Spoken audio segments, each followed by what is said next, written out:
You're listening to Talking to Teens, where we speak with leading experts from a variety of disciplines about the art and science of parenting teenagers. I'm your host, Andy Earle.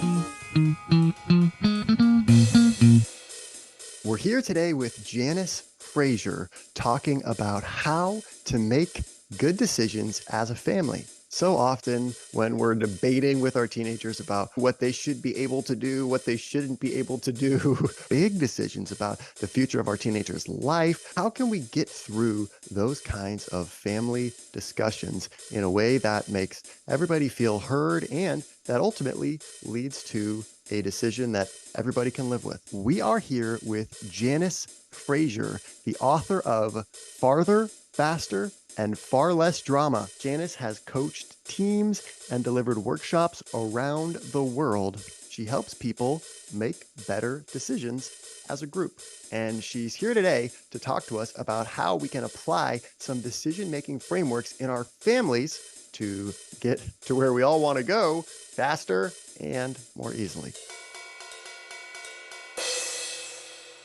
Janice, welcome to the Talking to Teens podcast. Thank you so much for having me. I am super excited about this podcast. Oh my gosh. Thank you. Yeah, I'm pretty amped as well. I've just finished reading your book, Farther, Faster, and Far Less Drama, and pretty excited to talk about. You have all kinds of decision-making frameworks in here. Yeah, that are really cool. And you have great examples about how they can be used in families to get everyone's ideas out there and go through a collaborative decision-making process together, which is really, I think, really cool. Thank you so much. And yes, we use this stuff at home all the time. Like we have for years and years used it at home. It helps that my husband is my co-author and was the co-founder of a startup that we did 10, 15 years ago.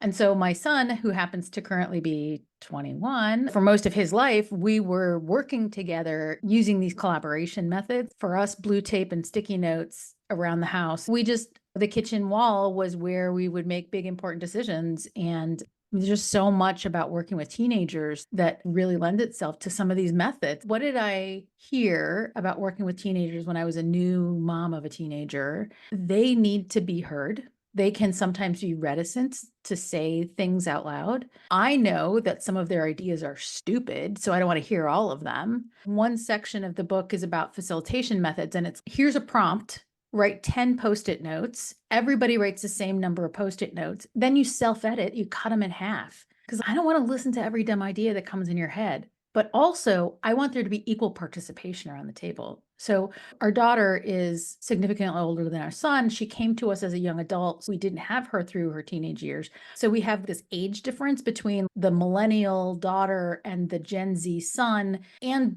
two parents, and everyone wants to have their say. And so how can you equalize participation, make sure everyone understands each other? So we organize first for understanding, and then we can talk about, do you believe this thing that you now understand? But at least we've all heard each other. We've all had a say, right? So that's where it all starts. And then the methods grew from there. There's so many interesting ideas in the book. One of the big divides that you draw is between outcomes and output. And it's really got me thinking a lot about in my business and personal life. So often we find ourselves just doing something or, hey, we need to do this. And then if we want to do that, then we need to do this. But first we need to do this and that. And walking ourselves backward a few steps, Right. really focus on what are we trying to achieve here? What are we trying to Right. accomplish? I love this. And you talk in the book about how this distinction can really play out in family decisions as well, like figuring out where to go for vacation or what restaurant to go to or all kinds of things. My son is neurodiverse, super smart guy, like really bright, but not academically standard. 7th, 8th grade was a really tough time for him. It was hard to figure out what kind of high school should he go to.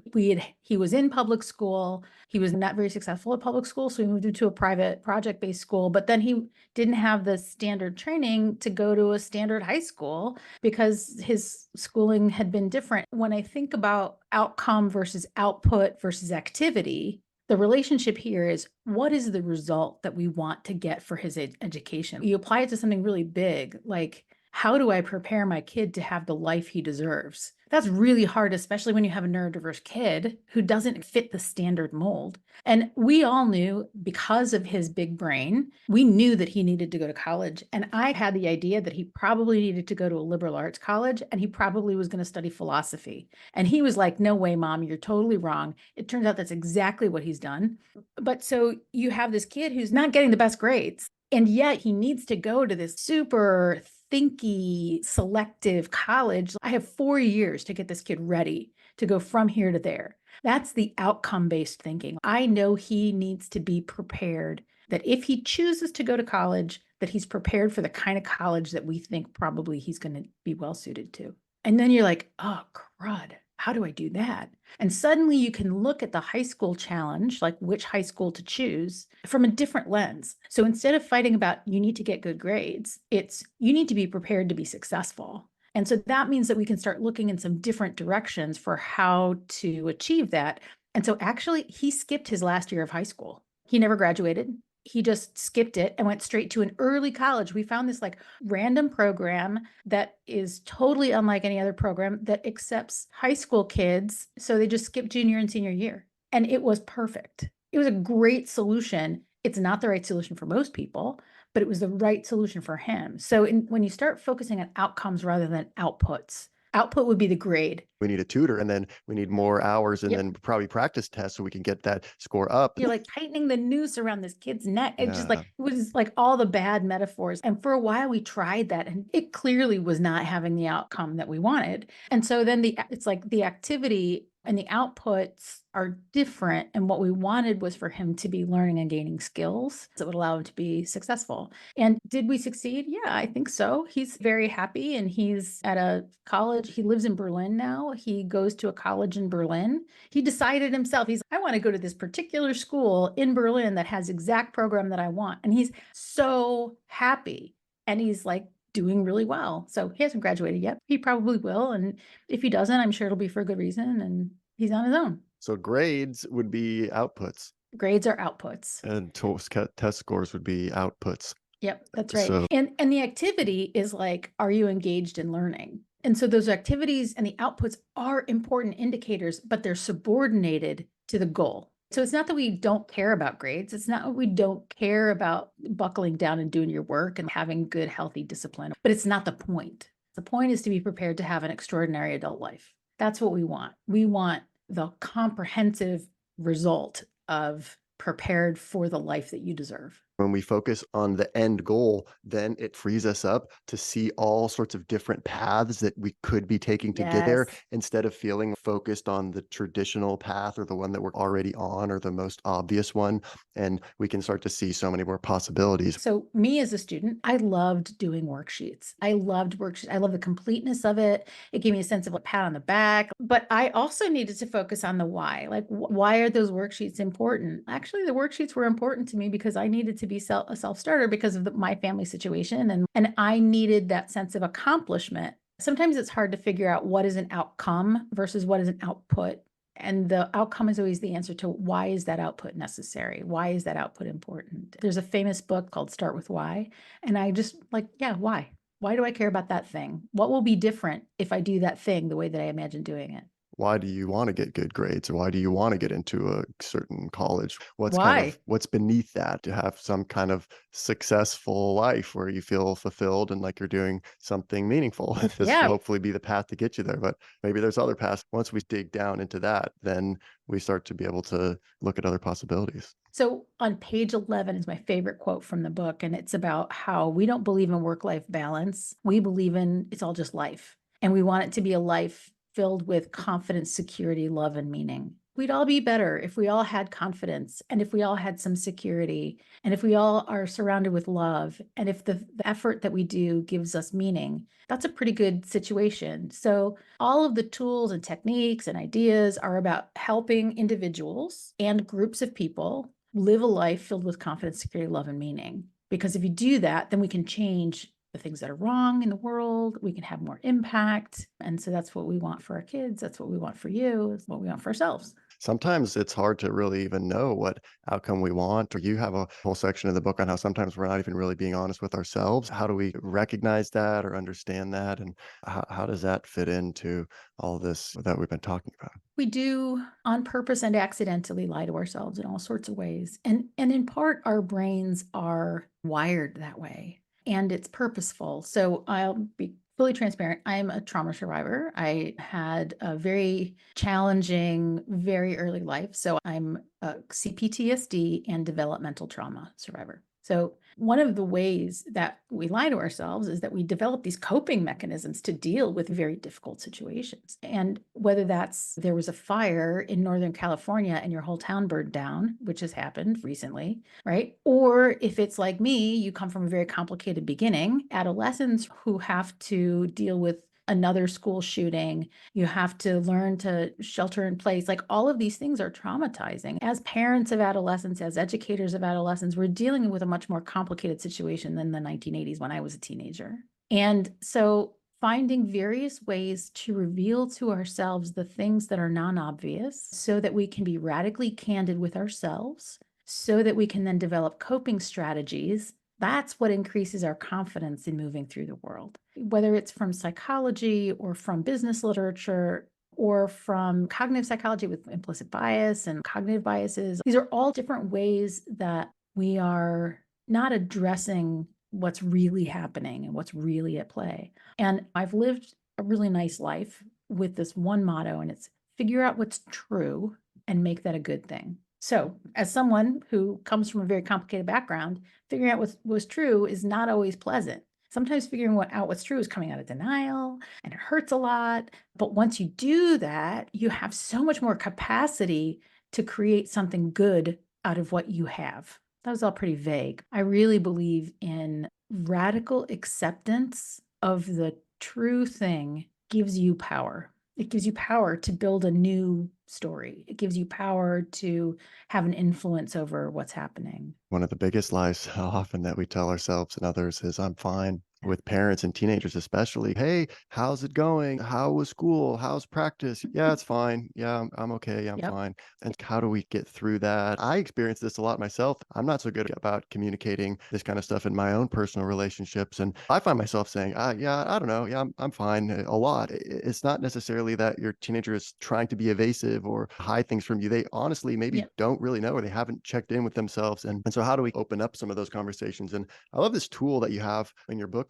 It's a The life pie. pie. Yes, Yeah, it's my 8 favorite. piece. I think this is a great tool to do together, and then you can really compare notes, and then you can start to ask follow-up questions. It's so much better than just saying, "How you doing?" or "How you feeling?" or "How did it go?" Because we can actually then start to see, "Okay, I see this piece is really colored in a lot less than this one, and what's going on there, and what does that mean to you?" And I love if we could talk a little bit about how that works. So I've been working with a life pie for 25 years now. I used to do a life pie exercise every single day when I was going through some really difficult times. And first of all, let's describe the life pie. It's basically you make a pie chart and you draw a circle and you divide it into 8 wedges, and each wedge is labeled with something different. And it's financial security and intellectual fulfillment and emotional well-being and physical well-being. So you have these 8 pieces that together make up, for me, it's like my whole life. So my whole life can be described in these 8 wedges of pie. And you could do different wedges, but whatever. These are mine. I think you had really good Yeah. ones in here. Maybe for a teenager, it's slightly different, like financial Yeah. study is more